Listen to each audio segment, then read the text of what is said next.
Bonjour à tous. Bonjour à tous. Bienvenue. Nous sommes deux enseignants du département Clio de l'UT d'Annecy et nous vous souhaitons la bienvenue pour ces lundis de l'info dans une version innovante, un peu distancielle. Ma collègue Élodie Manté, qui est maître de conférence à l'IUT d'Annecy, qui sera là pour prendre vos questions en direct, si vous avez des questions à poser, puisque ces questions ne peuvent être accessibles que par l'intermédiaire du chat. Et moi-même, Stéphane Tichadou, qui suis enseignant également au département Clio, et je suis également chef du département Clio. Le but est d'échanger le plus possible sur notre formation. Donc, il y a deux aspects. Il y a un premier aspect qui est lié à la connaissance du diplôme, hein, et notamment cette année, à partir du mois de septembre prochain, du nouveau diplôme. Et puis le deuxième, qui est également le plus important pour nous, qui est de bien vous faire découvrir, et on l'espère apprécier, la spécialité QLIO, qualité, logistique industrielle et organisation. Donc, quelques mots quand même pour vous parler de l'IUT d'Annecy et du département. Donc, l'IUT d'Annecy est une composante de l'Université de Savoie-Mont-Blanc qui est sur trois différents sites, hein. Un site qui est sur Chambéry, Jacob-Belcombette, un site qui est au Bourget-du-Lac et un site qui est finalement le plus ancien, presque, qui est sur Annecy-le-Vieux, et donc on appelle le site d'Annecy. Donc l'UT d'Annecy est composée de 9 départements au niveau du plateau d'Annecy-le-Vieux, et nous faisons partie d'un de ces 9 départements.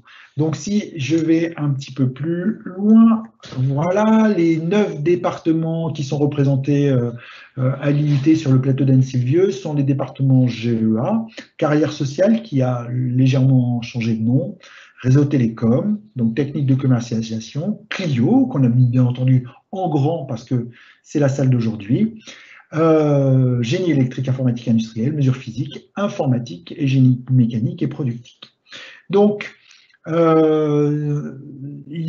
l'occasion de nous rencontrer aujourd'hui pour vous présenter en même temps le nouveau diplôme qui s'offre à tout étudiant qui va rentrer à l'IUT l'année prochaine et qui sera sa destination, hein, c'est-à-dire le diplôme qu'il préparera se fera un diplôme en 3 ans maintenant qui s'appelle le Bachelor universitaire de technologie. Donc nous avons remplacé le diplôme universitaire de technologie qui était une formation en 2 ans en un bachelor universitaire de technologie qui se fera en 3 ans.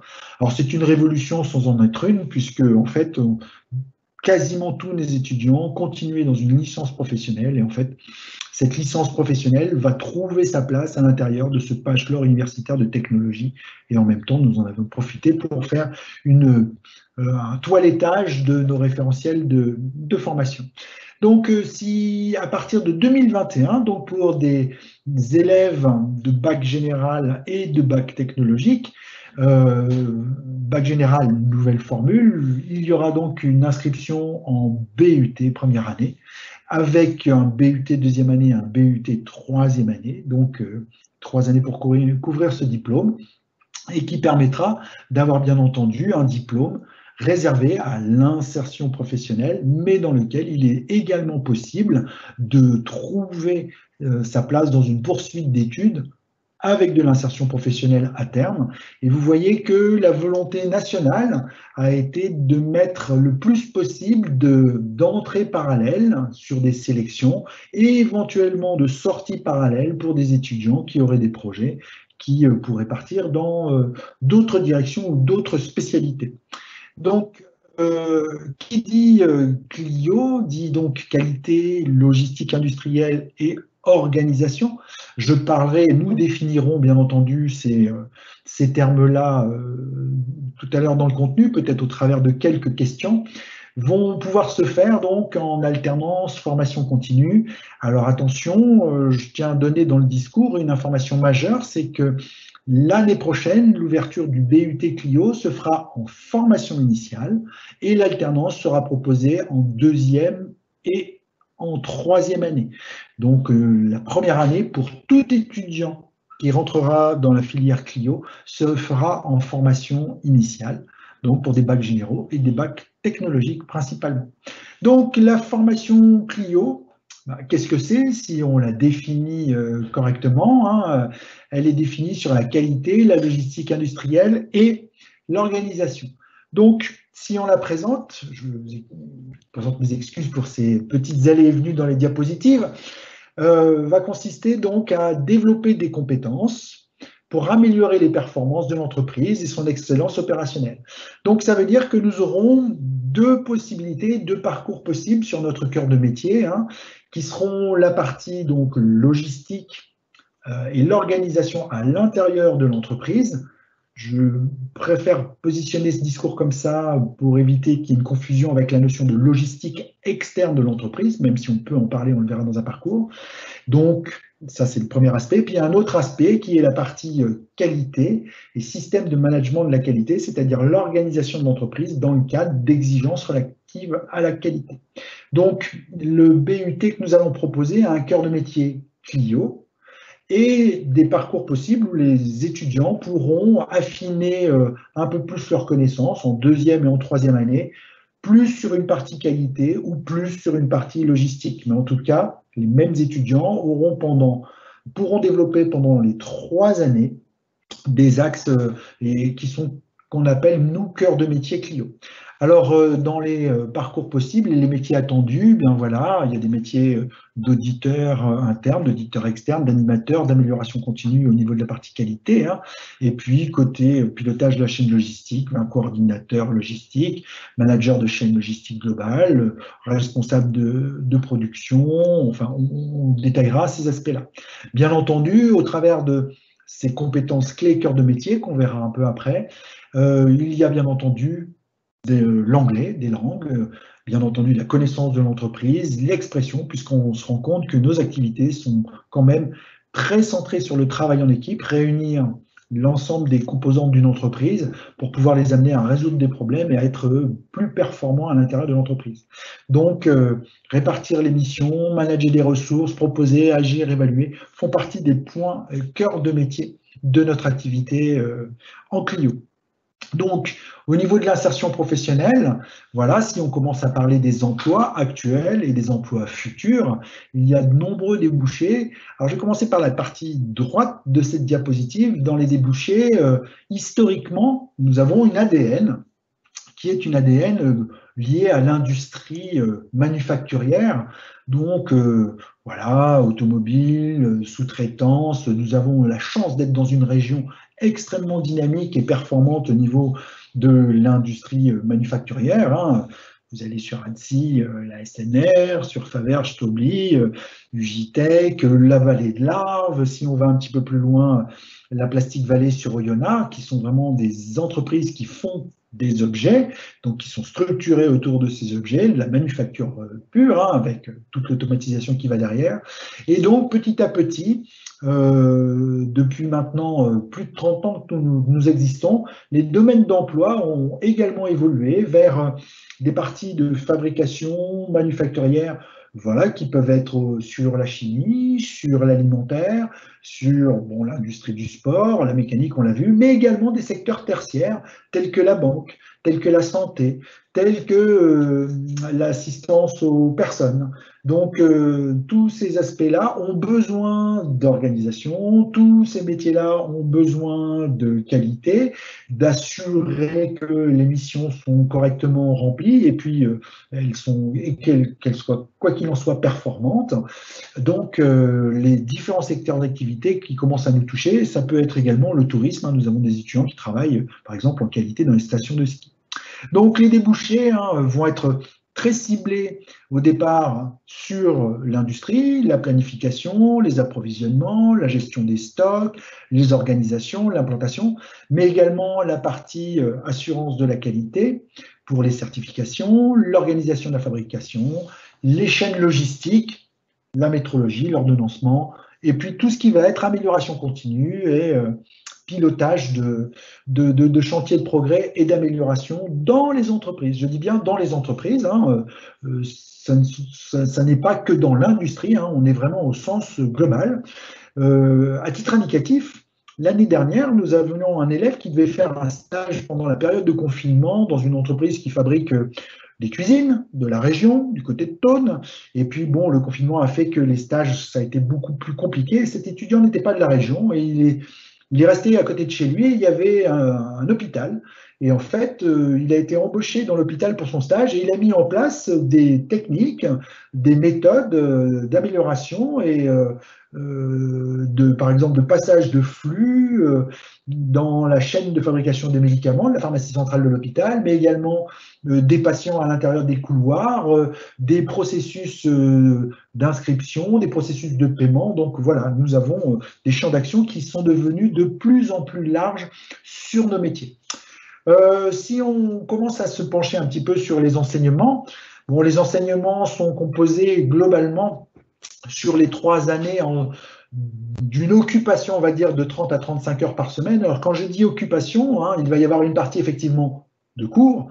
Alors, les cours magistraux, donc les cours magistraux, c'est quelque chose qui petit à petit est en train de disparaître et on se rend compte que la partie confinement nous a aidé à les faire largement évoluer. Les travaux dirigés et surtout de travaux pratiques. En tout cas, ce qu'il faut bien comprendre, c'est que de temps en temps, on s'adresse à toute la promotion. Une promotion en Clio sera composée l'année prochaine de 90 étudiants, de travaux dirigés de groupes de 28 à 30 étudiants et de travaux pratiques de 14 étudiants, 15 étudiants maximum. Hein, c'est à une unité près ce qui est associé. Plus, bien entendu, donc des projets qui vont être liés, associés à tous ces modules, pour pouvoir justement développer des compétences dans des situations professionnelles. Nous souhaitons mettre du début de la formation, dès la première année, dès le premier semestre, jusqu'à la dernière année au deuxième semestre, nos étudiants dans des situations professionnelles, c'est-à-dire où ils doivent mettre en place des connaissances qu'ils ont suivies, mais dans des contextes qui sont des contextes complexes, où il va falloir communiquer, extraire de l'information, échanger, la récolter. Ça n'est pas que de la connaissance académique. Bien entendu, à côté de ces projets liés aux différents modules, nous avons des projets extrascolaires. Alors jusqu'à présent, on pouvait se déplacer. Bon, historiquement, on allait chaque année en Angleterre, mais voilà, on a d'autres projets qui peuvent se faire et d'autres relations qui peuvent avoir lieu le jour où nous aurons la possibilité, bien entendu, de rebouger. Dans les projets stimulants, nous avons chaque année un concours qui s'appelle le concours de jeunes créateurs d'unités de production, qui récompense, qui challenge un petit peu les 21 départements Clio de France et où sont récompensés les étudiants. À titre indicatif, le petit cocorico local, c'est que notre équipe a été finaliste et a gagné les finales l'année dernière avec un projet créateur qui a été présenté en distanciel.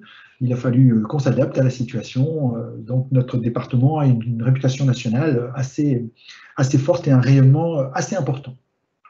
Donc, voilà ce qu'il faut bien comprendre hein, au niveau de la partie de l'environnement dans lequel nous sommes. Voilà, nous sommes au niveau de l'Université de Savoie. Une partie de nos enseignants sont également des enseignants-chercheurs, donc ils travaillent avec des laboratoires de recherche sur des thématiques qui font évoluer nos programmes. Bien entendu, nous sommes en relation avec l'industrie au travers des stages, des projets que mènent nos étudiants à l'intérieur des entreprises partenaires, mais également nous donnons la parole à nos partenaires industriels qui sont des anciens ou qui sont des gens d'entreprise qui viennent donner des cours. Hein, ça représente entre 25 et 30% des enseignements qui sont donnés par des professionnels et qui permettent de faire rentrer l'entreprise à l'intérieur de nos murs et de la diffusion de nos connaissances par l'intermédiaire de cours, de projets, bien entendu, de stages. Nous avons également de la formation continue pour proposer aux entreprises des accompagnements et des apports de connaissances nouvelles.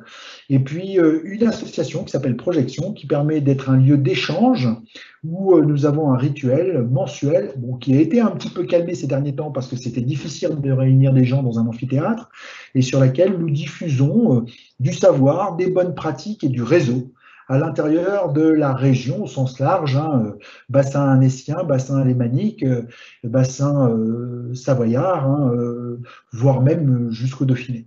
Donc voilà, et une partie de nos collègues sont également éditeurs de logiciels ou tout simplement auteurs d'ouvrages et d'ouvrages de référence. Et nous avons donc une association, Clio Annecy Transfert, qui permet justement de diffuser ces logiciels qui sont ici, ce qui nous donne une proximité extrêmement forte avec les entreprises qui sont là.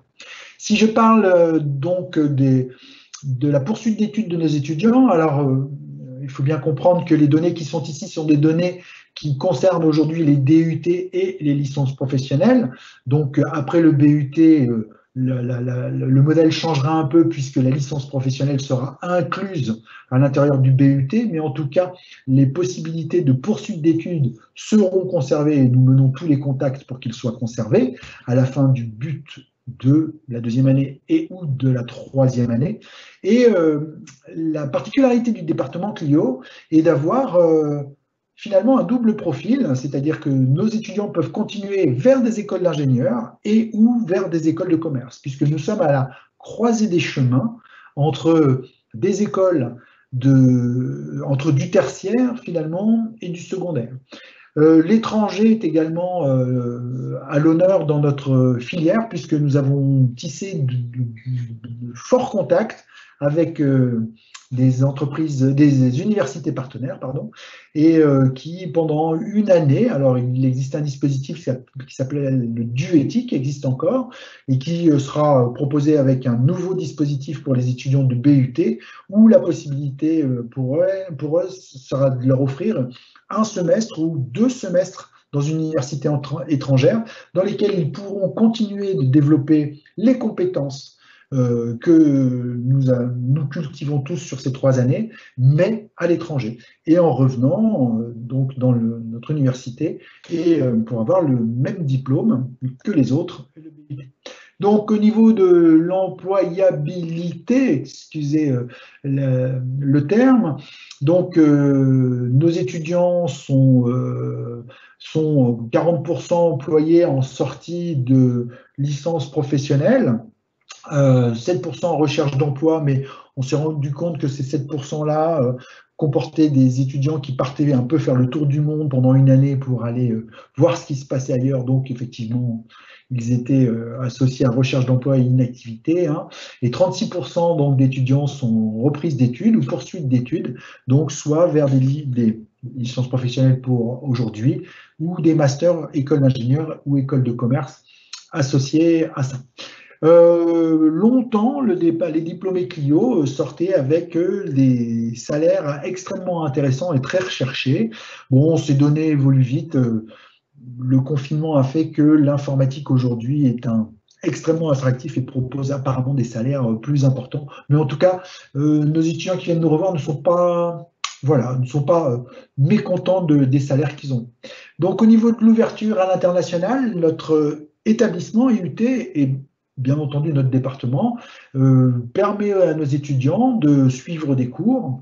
Voilà, au niveau d'autres langues que l'anglais qui lui est obligatoire parce que c'est devenu une langue professionnelle. Donc, surtout à notre niveau en Clio, on a besoin de parler anglais parce qu'on échange en anglais avec des clients, avec des fournisseurs ou avec des équipes des entreprises elles-mêmes, que ce soit des petites entreprises ou des grosses entreprises.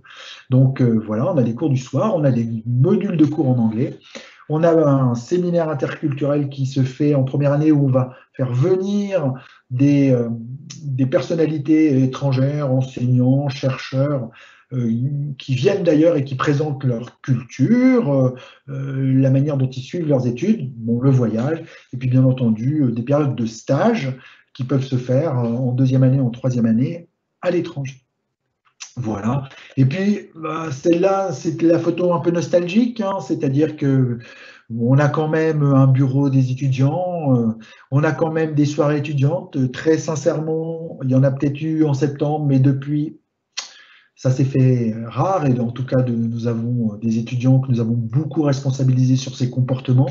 C'est pas l'envie qui manque, mais voilà, on a été obligé de limiter cet aspect-là, comme nous tous, hein, comme chacun, le voyage, et bien entendu l'association sportive, puisque le jeudi, tous nos étudiants sont libérés pour pouvoir suivre des activités sportives qui sont proposées par l'université Savoie-Mont-Blanc.